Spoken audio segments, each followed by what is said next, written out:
Real Madrid, Atlético Madrid, AS Monaco ou encore Naples, tous les clubs que je viens de citer font partie des acteurs principaux de ce mercato d'été 2025. Mais qui dit mercato d'été dit forcément un tour en Angleterre, plus précisément en Première Ligue. Ah là là, Liverpool. Liverpool qui est champion d'Angleterre et qui a même égalé Man United au même nombre de titres. Et pour ce mercato, ils ont malheureusement perdu Trent Alexander-Arnold qui est parti au Real Madrid, mais c'est au niveau des arrivées où Liverpool s'est vraiment démarqué. On a la venue de Frimpong pour 40 millions d'euros, Kerkez pour environ 47 millions d'euros, Hugo Ekitike pour 95 millions d'euros et sûrement le transfert le plus cher de tout ce mercato, Florian Wirtz pour 125 millions d'euros. Mais bien sûr, Liverpool est encore très actif puisque l'on parle de Isaac ou Rodrigo qui pourraient atterrir du côté de la Mersey. On espère que tous ces transferts vont être rentables et ne vont pas se terminer en flop. Go Emmanuel. Du côté de Man City, oui, c'est une saison très décevante. Ils terminent 3e de Première Ligue et se font éliminer en barrage de Ligue des Champions par le Real Madrid et en plus ils perdent 4-3 contre Al Hilal en Coupe du Monde des clubs. Du côté des départs, on a bien sûr le départ de Kevin De Bruyne qui est peut-être si ce n'est le meilleur joueur de l'histoire de Man City du côté de Naples, mais il y a quand même eu quelques joueurs qui sont venus renforcer le rang de l'équipe anglaise. On a bien sûr Reinders qui est venu pour 55 millions d'euros, Ait Nouri qui est venu pour environ 37 millions d'euros, ainsi que Ryan Cherki pour à peu près le même prix. Man City aura à cœur de se rattraper, notamment quelques joueurs comme Erling Haaland ou encore Phil Foden. Arsenal, l'éternel deuxième. On sait que pendant plusieurs saisons, Arsenal a eu du mal à sortir l'argent et que forcément du côté de la communauté, il y a une certaine frustration du fait qu'Arsenal n'arrive pas ou plutôt n'arrive plus à gagner de trophées.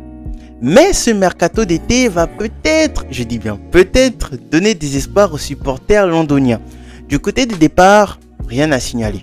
À part peut-être Jorginho et Thomas Partey à la limite. Mais du côté des arrivées, il y a de quoi bien s'intéresser. On a la venue de Zubimendi pour 70 millions. Nordi Madueke du côté de Chelsea pour 55,40 millions. Bon, on sait tous que Arsenal et Chelsea, il n'y a pas vraiment de rivalité en tout cas en termes de transfert. Et bien sûr, la venue de Gyökeres pour environ 63,5 millions d'euros si on enlève les bonus. On sait qu'avec ces transferts, Arsenal aura à cœur de bien afficher ses ambitions et de peut-être briser cette malédiction d'être toujours deuxième. Quoique, avec les clubs londoniens, on ne sait jamais.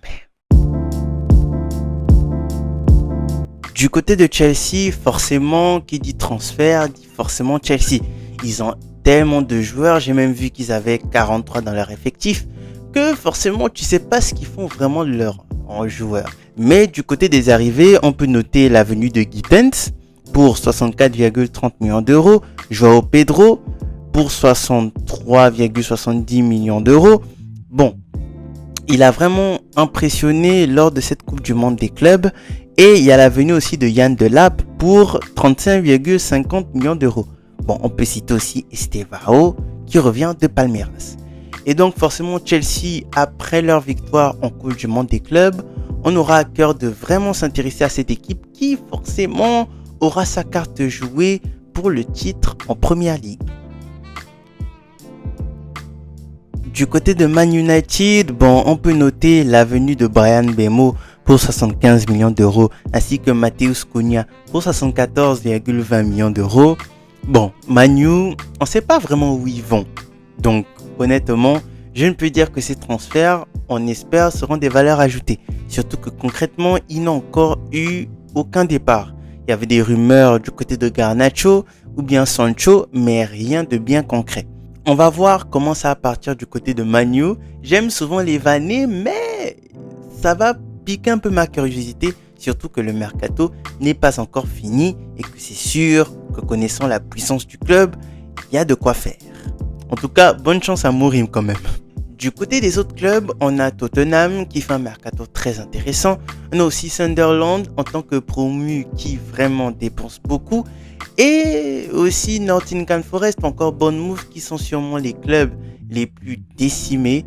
Ainsi que Newcastle qui va sûrement faire face au probable départ d'Isaac. Donc cette saison de première ligue risque d'être très intéressant.